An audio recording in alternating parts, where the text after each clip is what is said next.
what the fuck? Yeah, watch you don't burn yourself. Do you pull these on cord or something? I don't know. Shit, what the hell? I am so confused. Wow, that's crazy. Dude. I got an all-access look into how one of Australia's largest streetwear brands prepares for a sellout clothing drop. Yeah, that's fresh. Oh, that looks sick. That's so good. Just take the cap off. And today, I'm taking you with me. This is the Snake Hole, and they've been in the business of streetwear for nearly a decade. The label was founded by two creative friends who met in a surf shop named Josh Mayer and Josh Brown, but we call them Meatballs and Brownie. Their nicknames are a story for another day. They started working on the brand from the back of a shipping container, but today they occupy this warehouse and have a small team. They've come a long way. So a few months ago, I heard that the Snake Hole team were preparing for a massive drop. It's called Oil Spill, and it's been 9 months in the making. So I thought I would seize my opportunity and ask if I could come out to shoot the behind the scenes of this project. Everything from the designing, to the sampling, to the marketing, to the release itself. Cheers, thank you. Thanks, mate. Have a good one. See you, man. And they said yes. So I hopped on the first plane to Melbourne, Australia, and this is that story. So for winter this year, we decided that we wanted to do a Sherpa, which was something that we did for the first time. Geez, I might show the original one too, because it was, when we first did Sherpa, it was probably 4 or 5 years ago, and even people always like ask whether there's pieces that we have ourselves that we will never get rid of. And I've got our first Sherpa jacket, and when we first released it, it was like one of the pieces that I was the most proud of, just because it felt like it was so far above like what we thought we were capable of at that stage. Let me see, here it is. So this was like the first Sherpa we did. I don't have the front photo, but it's got an applique on the back, which is like the burning cobra stitched on. And it was just a plain white one, and then we ended up releasing like a black one that had like purple trimmings. And we decided to do a Sherpa again this year, and we were trying to think of like, the initial idea was to almost do a retake of that one, because we wanted something strongly branded. And then we were like, we could do, you know, the cobra on the back again, because that was really popular. These two work pretty well together. So when you're thinking about colors for a garment, what's going through your head when you're picking colors, especially with multiple colors? Yeah, I always try not to give it too much contrast, because when it's on a bigger scale, it always looks way more contrasting than what it does in like a tiny little swatch. And it's always way brighter than you think.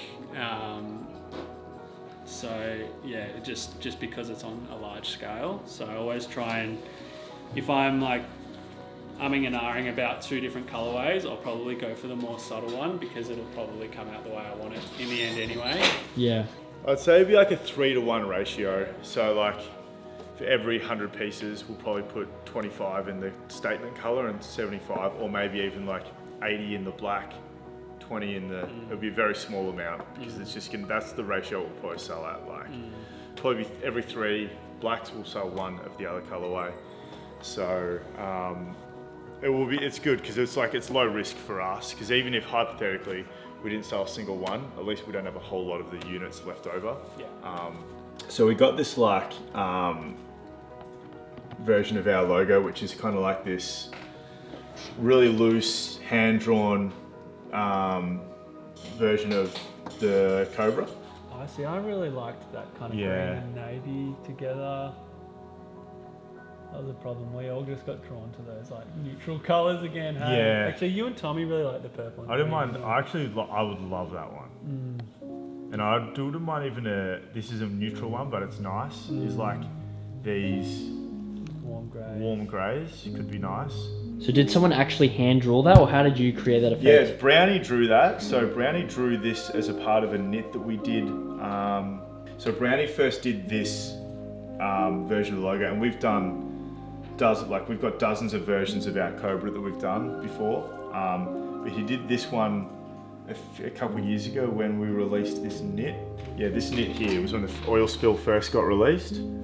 So it's on this knit, and you can see it's kind of like almost like a yardage print, like a plate that's placed all over it.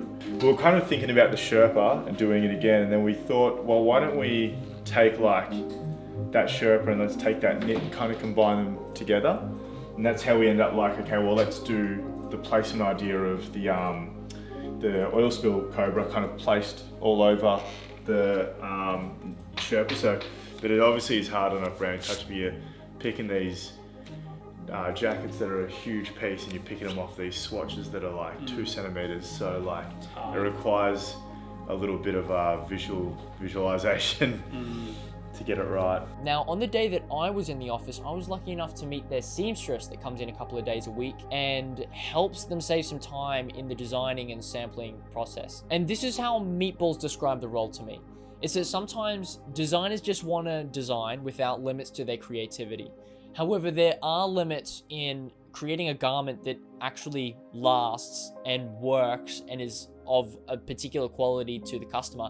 And so this is why they have the seamstress. She comes in and she turns their creative ideas into reality and makes sure they're actually going to work, turns it into technical terms that they can communicate to a manufacturer. It's one of those roles that's really easy to overlook, yet absolutely integral in making sure that the production happens smoothly and the customers are really happy at the end of the day with a quality garment that's going to last. What are these panels here? They're pockets, so we're just making them a little bit bigger so you can actually see them underneath. So we've just increased the size of them ever so slightly. So Ali's just kind of gone in and redrawn them up, made them a little bit bigger, and then she's just testing out the scale of them just to make sure it works well with the garment. So here was the first spec. So this is the original spec here, with the first sample was. There wasn't needing to be, because we already had the idea, so we kind of developed a few ideas, and this was kind of the original idea, like this kind of like full zip through with like that raised collar around it as well, and then that would obviously repeat around the back, and then you've got zip pocket here and then 2 inside pockets, and we'd added the cinch cords because we're getting like a lot of our customers at the moment are liking to like cinch up their garments and crop them so that they get a little bit of like a or just that cropped look. So we started developing that, and then we designed this and we sampled it. I think the first sample is over here. This was the first sample. So done really nicely. That real kind of like teddy bear kind of colorway. So as you can see there, all the cinches, but there were still a few issues. Like inside it wasn't meant to be this color.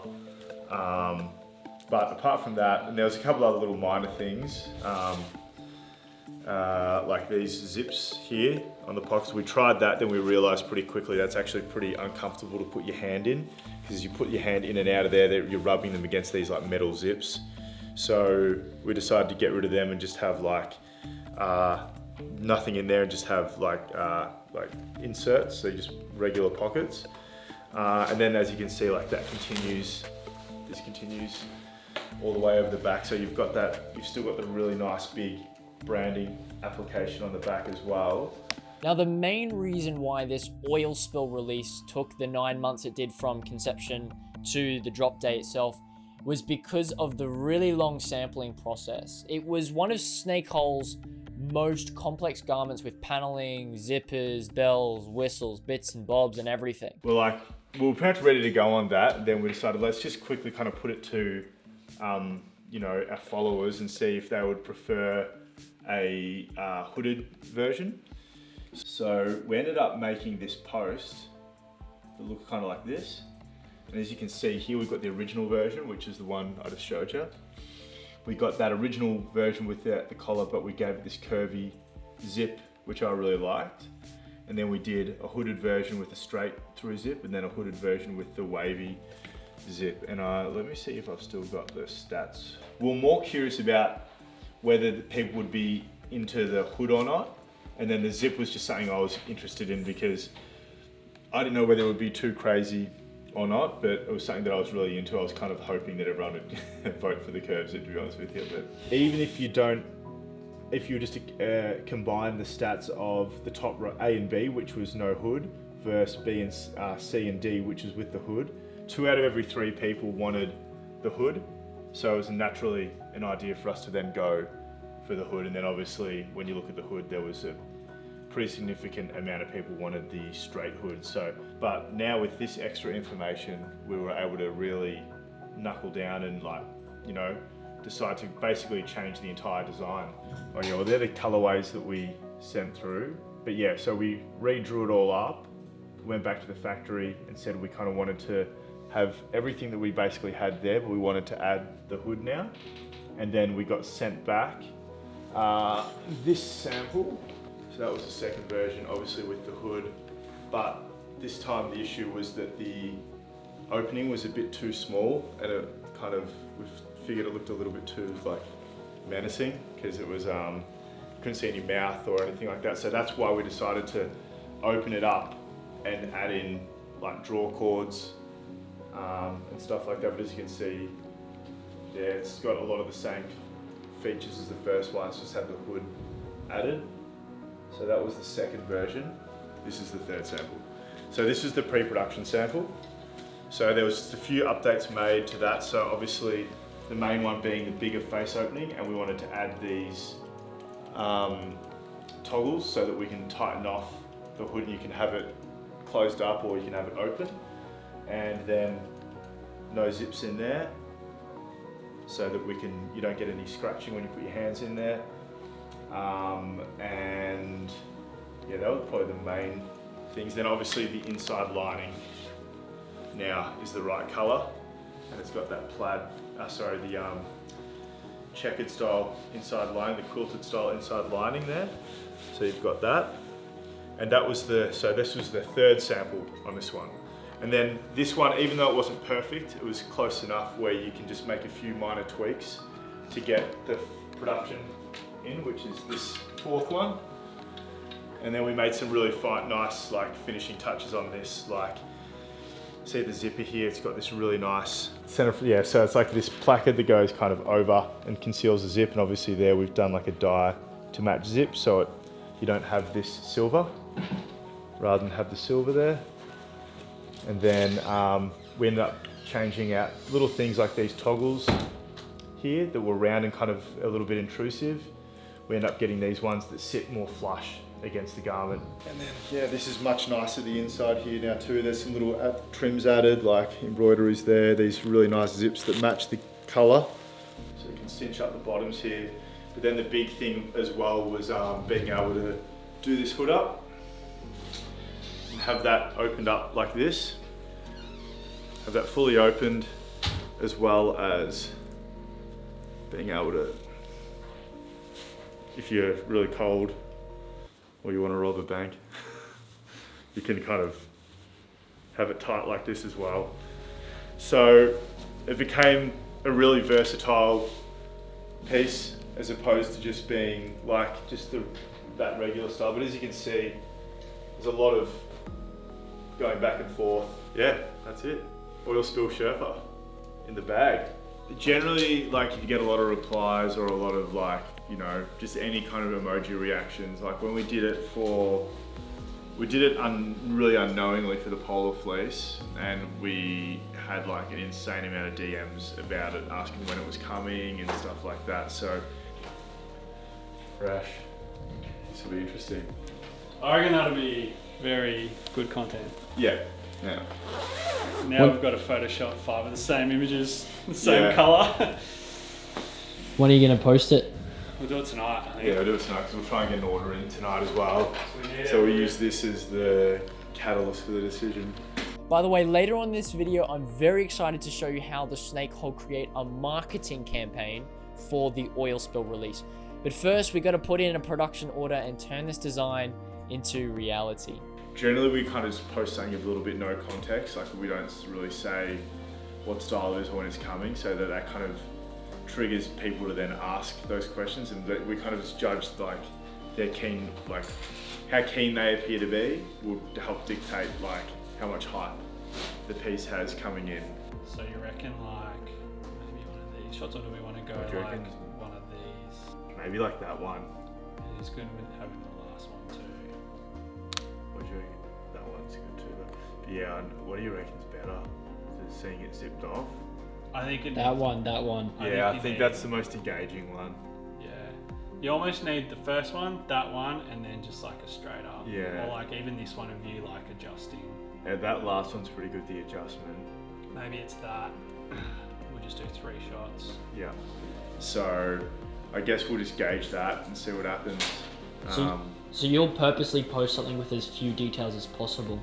Yeah. So we'll post something with like little context, other than obviously it's to do with the jacket, but it won't say like, oh, it's made from this, it's coming this date. Like we leave those off so that we can kind of get a feel for how keen people are, because if they're really keen, they're going to want to know all those details, so they'll ask it.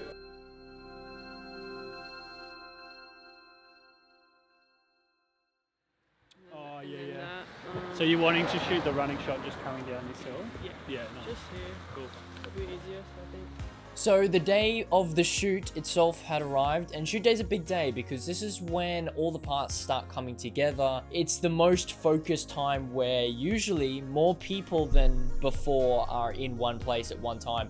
So things really need to happen in a very orderly manner for it all to go well. And the thing is, it almost never does go well. What is that? Foreshadowing? I don't know. You'll have to wait and see. So I arrived on set and it was a lot bigger production than I had originally anticipated, if I'm honest. It was like 7 or 8 different people, someone on camera, she had an assistant, there was a model, and then another 2 people that were there. There was, of course, the 2 brand owners, Brownie and Meatballs, and man, it was all happening. It was all going on, and it's such a buzz to be in that environment. I love it. Is the weather being rainy today? Is it impacting the shoot at all? Have you had to change plans? Nah, it's been pretty good actually working with because we're shooting a jacket today, so it's working out pretty well. What's going through your head? Right now, we just finished the photos. We've got that out of the way. So right now I'm just thinking about what the shots are for the video.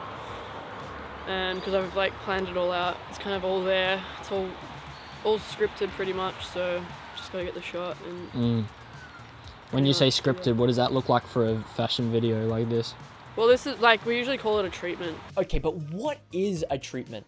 Put simply, a treatment is a document that outlines the story idea for your film or campaign before writing the entire script. Yes, I stole that from masterclass.com. Basically, it's the solution to communicating the creative vision behind your campaign at a glance to those involved. Because there's always going to be things that go wrong on production day, but you want to minimize those mistakes, and so you have comprehensive planning for this reason, or something like a treatment that allows you to see the potholes in your story or in your vision before you actually get onto set. It's kind of like a storyboard as well. It's got like the look and feel. It's got like the, whole story kind of planned out, with like all the little details of like location and setting up each shot basically. Can you show me a bit through it, like what you've done here? Yeah, so this is the snake hole. We're doing video 1 right now. So we're working through this like storyboard to shoot. We're running out of light. We're really running out of light. So we got him like coming through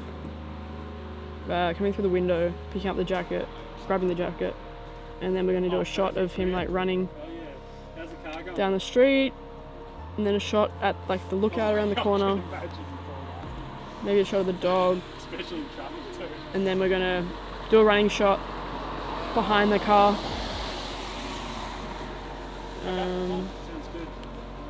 Yeah, so that's kind of where we're at right now.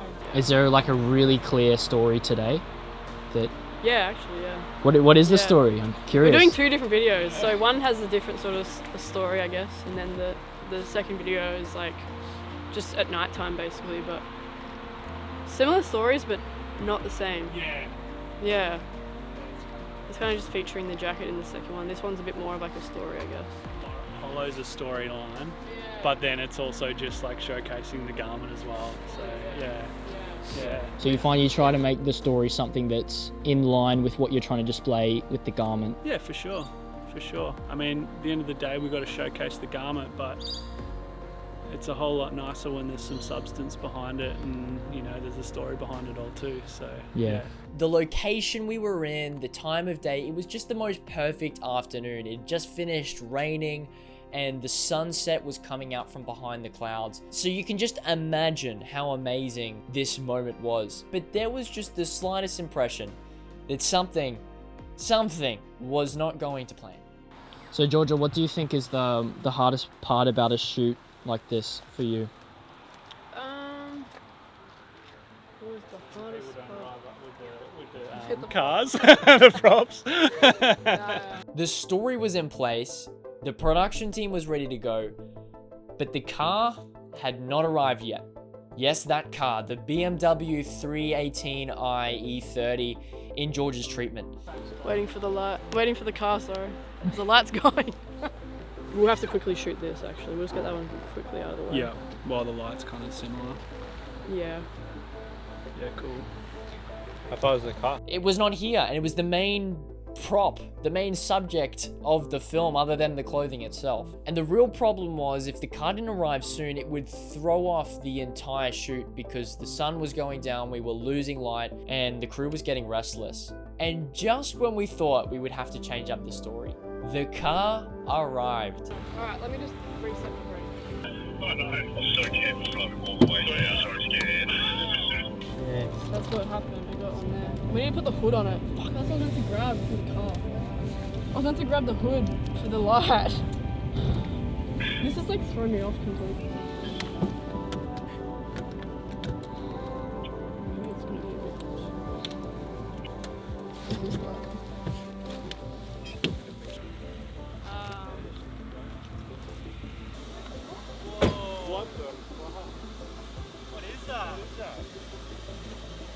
Is that a fucking fire?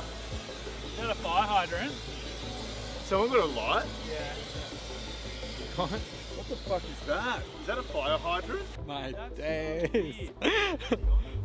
What happened? Wow. What happened? We're still trying to figure it out. Bro, that's a fire hydrant here. Oh fuck. It's a fire hydrant. It came down into the floor somehow, so I have no idea how that happened.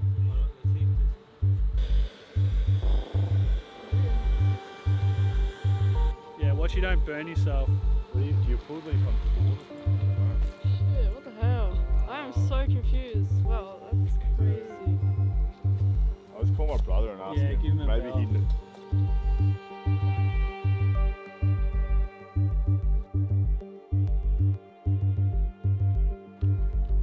So it's not drivable, huh?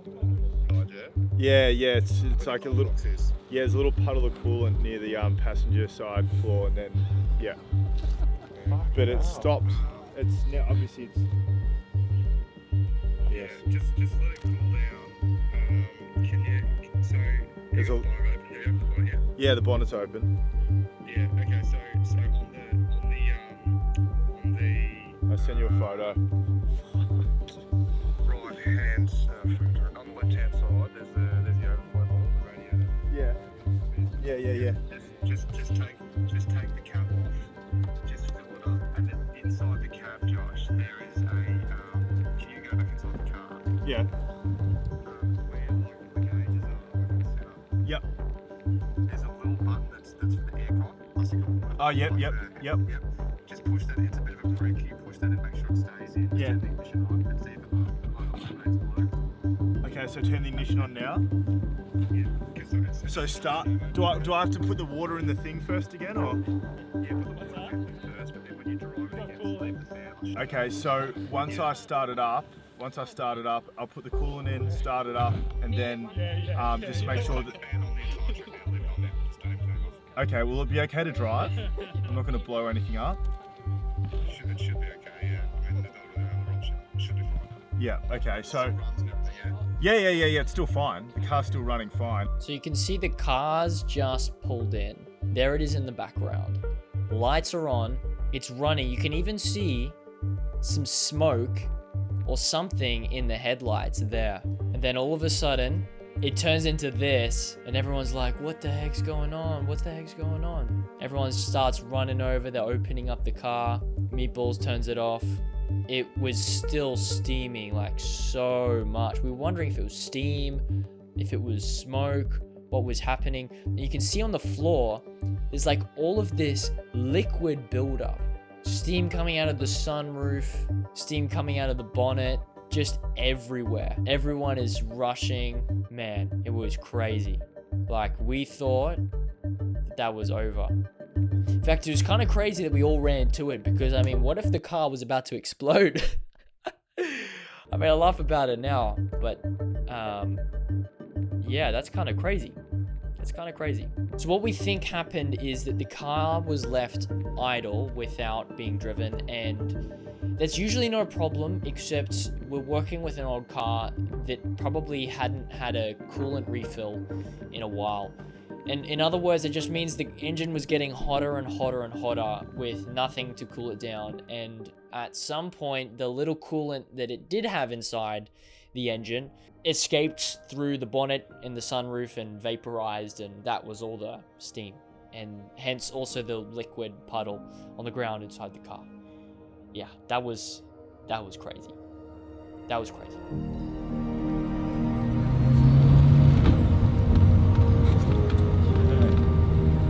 Can't say really too much here with this.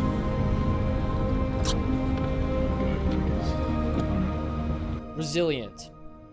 Springing back, rebounding, returning to the original form or position after being bent, compressed, or stretched. It's these defining moments at a shoot where you either sink or you swim. You must think on your feet and quickly, because there is an entire production team waiting on you. And I must give credit where credit is due, because the production team on this set really turned a bad situation into good. Hey, Balls. Yeah. George has got coolant if you need it. Is this the right one? got coolant here too now. Yes, the light was gone. No, we couldn't drive the car anymore. So we had to make some changes to the original treatment that Georgia had made. Perfect. Yeah, cool. Yeah, fresh. How'd you whip that reference out so quick? The Rolodex them in your head. Yeah.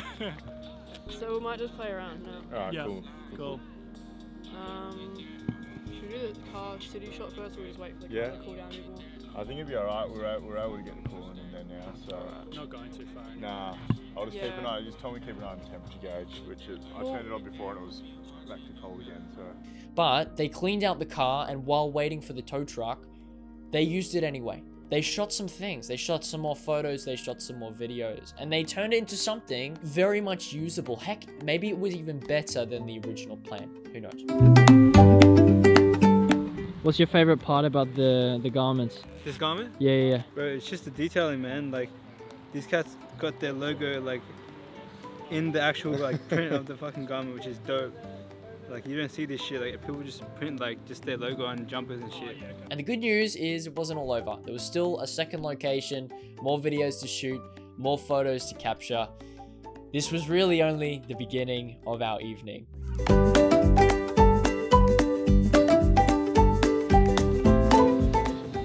So what sound are you recording on that? I'm just trying to record like the street sounds, train stuff. Yeah.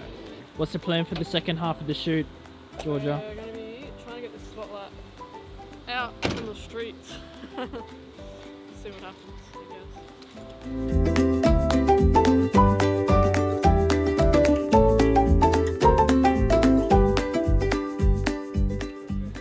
Yeah, get that spot, and then I just wanted to see, I don't know if it's going to be too much fucking around. We might even, it'll just be from the back for that one. Okay. And then we'll do another take.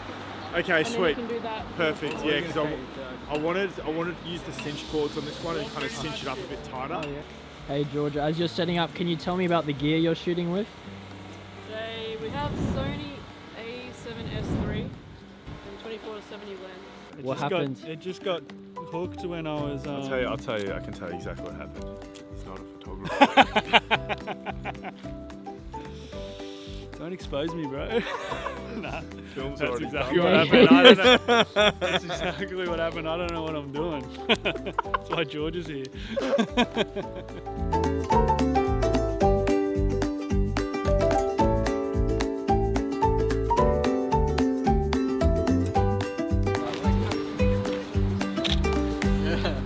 Yeah, we got it. Got it? Sick. Easy.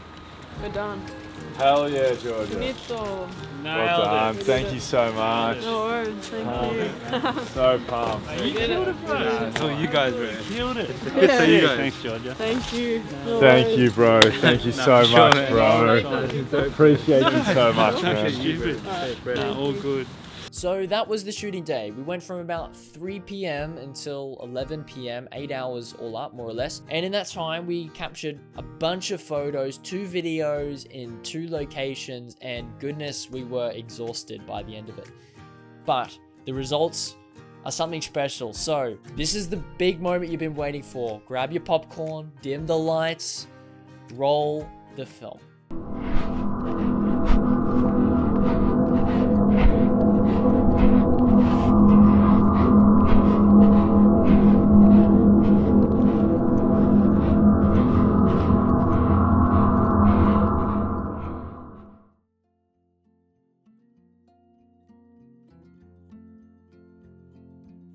Now by this point, most of the work is already done. The loyal customers have already gotten early looks at the products, the shipments arrived, the marketing materials finished. Now it's just time to package some orders. When we do get them, it's kind of expected because we kind of know like something's coming out of the spec or something like that.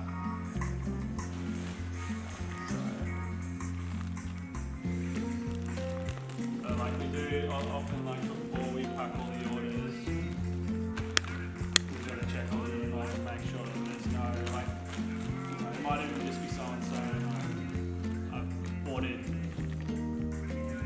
a small and I meant to order a large. Can you swap my order out for me or something Yeah. like that? We're lucky though, like one of the local post offices comes around and does a pickup for us whenever we That's great. ask him. Well, how you going, mate? Not bad, buddy. You? Yeah. How are you? Not bad, buddy. Not bad. Ready for me or? Yep. If we can't do it with him, we might have to go over to this other guy and see if he's got a connection in Cheltenham that we can use. I think he said like one of his mates does all the pickups around there, so we'll link up with him. But I'm not going to cut Kamal's lunch just yet. Is what Kamal's doing, like, how does that work? Is it part of an official system? Not really. So what you can do is you can get pickups through AusPost, but in order to get pickups, you have to, it's mandatory that you get signature on delivery. But signature on delivery is like an extra $3 a parcel. Like, you know, it's quite a big cost across like, you know, hundreds and hundreds of orders. So we ended up doing some orders through, I just randomly sent some stuff on the way home to Macrae Post Office and he was like, oh, if you ever need pickup. And I was like, mate, that would solve all of our problems. And he's basically like, yep, we do a pickup into Mornington, we do a few businesses around there, and they just kind of, we just organised it with that particular post office. It wasn't through AusPost or anything. Now, what was really cool is that throughout the day, as Brownie was packing orders, there were customers coming to do in-person pickups, and they got a chance to meet the brand owners and give them the garments and actually talk to their face. It's really nice experience. Thank you. And he's just in the car now. Do you want me to help you with anything else out here? You guys existed, and then Oh, really? when he's like, oh, and I'm thinking, where is Snake Hole? Yeah, Oh yeah. my God. Out in the, And then I've gone Mornington, I'm like, yeah. Yeah, where are you guys around? We're in Mount Liza. Oh, no, So perfect. yeah. Do you get mostly mums? We do get a lot of mums. They do actually picking up for their kids. Lots of mums. Yeah, my son told me about you guys. School hours. Yeah, yeah.